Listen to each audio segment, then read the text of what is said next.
श्री गणेशाय नमः। वागर्थाविव संपृक्तौ वागर्थ प्रतिपत्तये जगतः पितरौ वन्दे पार्वती परमेश्वरौ। श्रीमद्भागवत महापुराण तृतीय स्कंध 32वां अध्याय। धूम मार्ग और अर्चिरादि मार्ग से जाने वालों की गति का और भक्त योग की उत्कृष्टता का वर्णन। ओम नमो भगवते वासुदेवाय। कपिल उवाच अथयो गृहमेधियान् धर्मानेवावसन् गृहे काममर्थं च धर्मान् स्वान् दोग्धिभूयः पिपर्तितान्। स चापि भगवद्धर्मात् काममूढः पराङ्मुखः यजते क्रतुभिर्देवान् पितॄंश्च श्रद्धयान्वितः। कपिल देव जी कहते हैं, माता जी, जो पुरुष घर में रहकर सकाम भाव से गृहस्थ के धर्मों का पालन करता है और उनके फलस्वरूप अर्थ एवं काम का उपभोग करके फिर उन्हीं का अनुष्ठान करता रहता है, वह तरह तरह की कामनाओं से मोहित रहने के कारण भगवत धर्मों से विमुख हो जाता है और यज्ञों द्वारा श्रद्धापूर्वक देवता तथा पितरों की ही आराधना करता रहता है। उसकी बुद्धि उसी प्रकार की श्रद्धा से युक्त रहती है। देवता और पितर ही उसके उपास्य रहते हैं, अतः वह चंद्रलोक में जाकर उनके साथ सोमपान करता है और फिर पुण्य क्षीण होने पर इसी लोक में लौट आता है। जिस समय प्रलय काल में शेष साई भगवान शेष शैया पर शयन करते हैं, उस समय सकाम गृहस्थाश्रमियों को प्राप्त होने वाले ये सब लोग भी लीन हो जाते हैं। जो विवेकी पुरुष अपने धर्मों का अर्थ और भोग विलास के लिए उपयोग नहीं करते, बल्कि भगवान की प्रसन्नता के लिए ही उनका पालन करते हैं, वे अनासक्त प्रशांत शुद्ध चित्त निवृत्ति धर्मपरायण ममता रहित और अहंकार शून्य पुरुष स्वधर्म पालन रूप सत्व गुण के द्वारा सर्वथा शुद्ध चित्त हो जाते हैं। वे अंत में सूर्य मार्ग, अर्चि मार्ग या देवयान के द्वारा सर्वव्यापी पूर्ण पुरुष श्री हरि को ही प्राप्त होते हैं। जो कार्य कारण रूप जगत के नियंता, संसार के उपादान कारण और उसकी उत्पत्ति पालन एवं संहार करने वाले हैं। जो लोग परमात्म दृष्टि से हिरण्यगर्भ की उपासना करते हैं, वे दो परार्थ में होने वाले ब्रह्मा जी के प्रलय पर्यंत उनके सत्यलोक में ही रहते हैं। जिस समय देवतादि से श्रेष्ठ ब्रह्मा जी अपने द्विपरार्ध काल के अधिकार को भोग कर पृथ्वी, जल, अग्नि, वायु, आकाश, मन, इंद्रिय, उनके विषय शब्दादि और अहंकारादि के सहित संपूर्ण विश्व का संहार करने की इच्छा से त्रिगुणात्मिका प्रकृति के साथ एक रूप होकर निर्विशेष परमात्मा में लीन हो जाते हैं, उस समय प्राण और मन को जीते हुए वे विरक्त योगीगण भी देह त्याग कर उन भगवान ब्रह्मा जी में ही प्रवेश करते हैं और फिर उन्हीं के साथ परमानंद स्वरूप पुराण पुरुष परब्रह्म में लीन हो जाते हैं। इससे पहले वे भगवान में लीन नहीं हुए, क्योंकि अब तक उनमें अहंकार शेष था। इसलिए माता जी, अब तुम भी अत्यंत भक्ति भाव से उन श्री हरि की ही चरण शरण में जाओ। समस्त प्राणियों का हृदय कमल ही उनका मंदिर है और तुमने भी मुझसे उनका प्रभाव सुन ही लिया है। वेद गर्भ ब्रह्मा जी भी, जो समस्त स्थावर जंगम प्राणियों के आदि कारण हैं, मरीचि आदि ऋषियों, योगेश्वरों, सनकादिकों तथा योग प्रवर्तक सिद्धों के सहित निष्काम कर्म के द्वारा आदि पुरुष श्रेष्ठ सगुण ब्रह्म को प्राप्त होकर भी भेद दृष्टि और कर्तृत्वाभिमान के कारण भगवद इच्छा से जब सर्ग काल उपस्थित होता है, तब काल रूप ईश्वर की प्रेरणा से गुणों में क्षोभ होने पर फिर पूर्वत प्रकट हो जाते हैं। इसी प्रकार पूर्वोक्त ऋषिगण भी अपने अपने कर्मानुसार ब्रह्मलोक के ऐश्वर्य को भोग कर भगवद इच्छा से गुणों में क्षोभ होने पर पुनः इस लोक में आ जाते हैं। जिनका चित्त इस लोक में आसक्त है और जो कर्मों में श्रद्धा रखते हैं, वे वेद में कहे हुए काम में और नित्य कर्मों का सांगोपांग अनुष्ठान करने में ही लगे रहते हैं।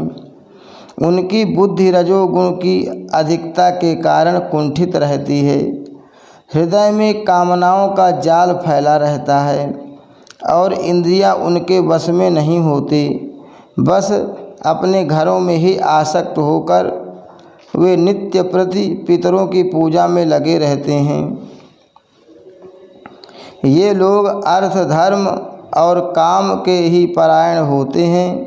इसलिए जिनके महान पराक्रम अत्यंत कीर्तनीय हैं, उन भवभयहारी श्रीमद्सूदन भगवान की कथा वार्ताओं से तो ये विमुख ही रहते हैं। हाय, विष्ठा भोजी कुकर सूकर आदि जीवों के विष्ठा चाहने के समान जो मनुष्य भगवत कथामृत को छोड़कर निंदित विषय वार्ताओं को सुनते हैं, वे तो अवश्य ही विधाता के मारे हुए हैं। उनका बड़ा ही मंद भाग्य है। गर्भाधान से लेकर अंत्येष्टि तक जब संस्कारों को विधिपूर्वक करने वाले ये सकाम कर्मी सूर्य से दक्षिण ओर के पितृयान या धूम मार्ग से पितृश्वर अरिमा के लोक में जाते हैं और फिर अपनी ही संतति के वंश में उत्पन्न होते हैं। माता जी, पितृलोक के भोग लेने पर जब उनके पुण्य क्षीण हो जाते हैं, तब देवता लोग उन्हें वहाँ के ऐश्वर्य से च्युत कर देते हैं और फिर उन्हें विवश होकर तुरंत ही इस लोक में गिरना पड़ता है। इसलिए माता जी, जिनके चरण कमल सदा भजने योग्य हैं, उन भगवान का तुम उन्हीं के गुणों का आश्रय लेने वाली भक्ति के द्वारा सब प्रकार से मन, वाणी और शरीर से भजन करो। भगवान वासुदेव के प्रति किया हुआ भक्ति योग तुरंत ही संसार से वैराग्य और ब्रह्म साक्षात्कार रूप ज्ञान की प्राप्ति करा देता है। वस्तुतः सभी विषय भगवद रूप होने के कारण समान हैं। अतः जब इंद्रियों की वृत्तियों के द्वारा भी भगवत भक्त का चित्त उनमें प्रिय अप्रिय रूप विषमता का अनुभव नहीं करता, सर्वत्र भगवान का ही दर्शन करता है, उसी समय वह संग रहित सब में समान रूप से स्थित, त्याग और ग्रहण करने योग्य दोष और गुणों से रहित, अपनी महिमा में आरूढ़ अपने आत्मा का ब्रह्म रूप से साक्षात्कार करता है।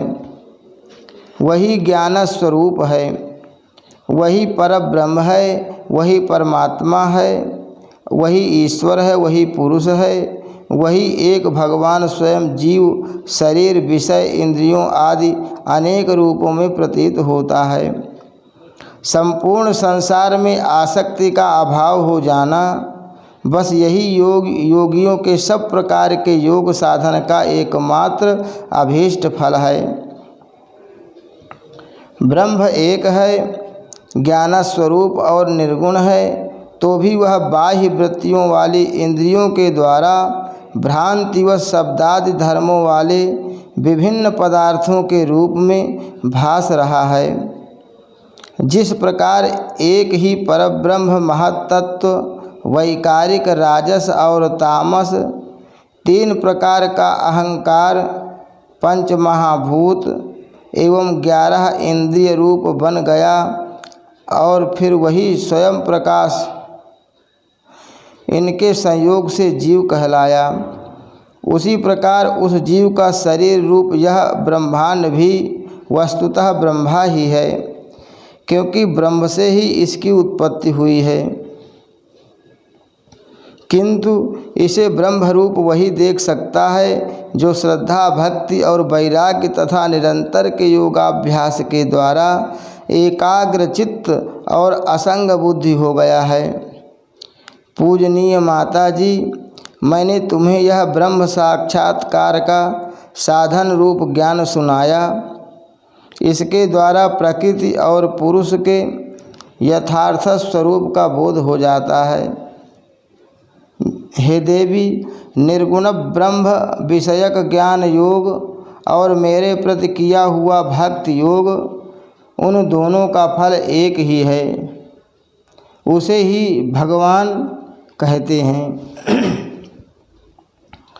जिस प्रकार रूप, रस एवं गंध आदि अनेक गुणों का आश्रयभूत एक ही पदार्थ भिन्न भिन्न इंद्रियों द्वारा विभिन्न रूप से अनुभूत होता है, वैसे ही शास्त्र के विभिन्न मार्गों द्वारा एक ही भगवान की अनेक प्रकार से अनुभूति होती है।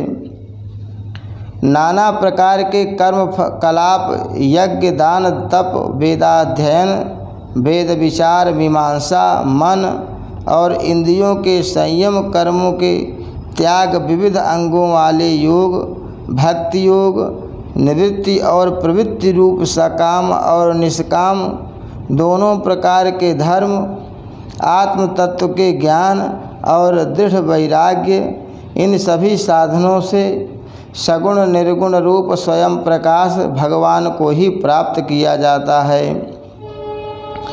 माता जी, सात्विक, राजस, तामस और निर्गुण भेद से 4 प्रकार के भक्ति योग का और जो प्राणियों के जन्मादि विकारों का हेतु है तथा जिसकी गति जानी नहीं जाती, उस काल का स्वरूप मैं तुमसे कह ही चुका हूँ। देवी, अविद्या जनित कर्म के कारण जीव की अनेक गतियाँ होती हैं। उनमें जाने पर वह अपने स्वरूप को नहीं पहचान सकता। मैंने तुम्हें जो ज्ञानोपदेश दिया है उसे दुष्ट, दुर्विनीत, घमंडी, दुराचारी और धर्मध्वजी, दंभी पुरुषों को नहीं सुनाना चाहिए।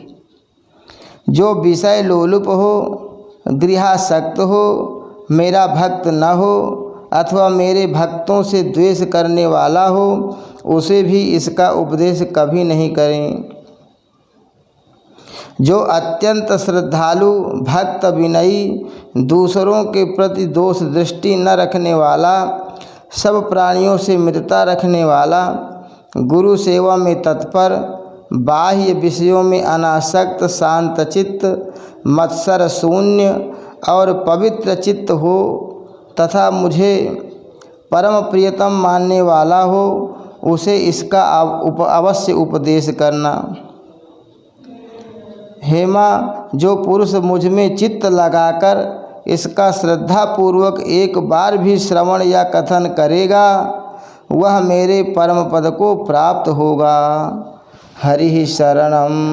श्री कृष्णार्पणमस्तु।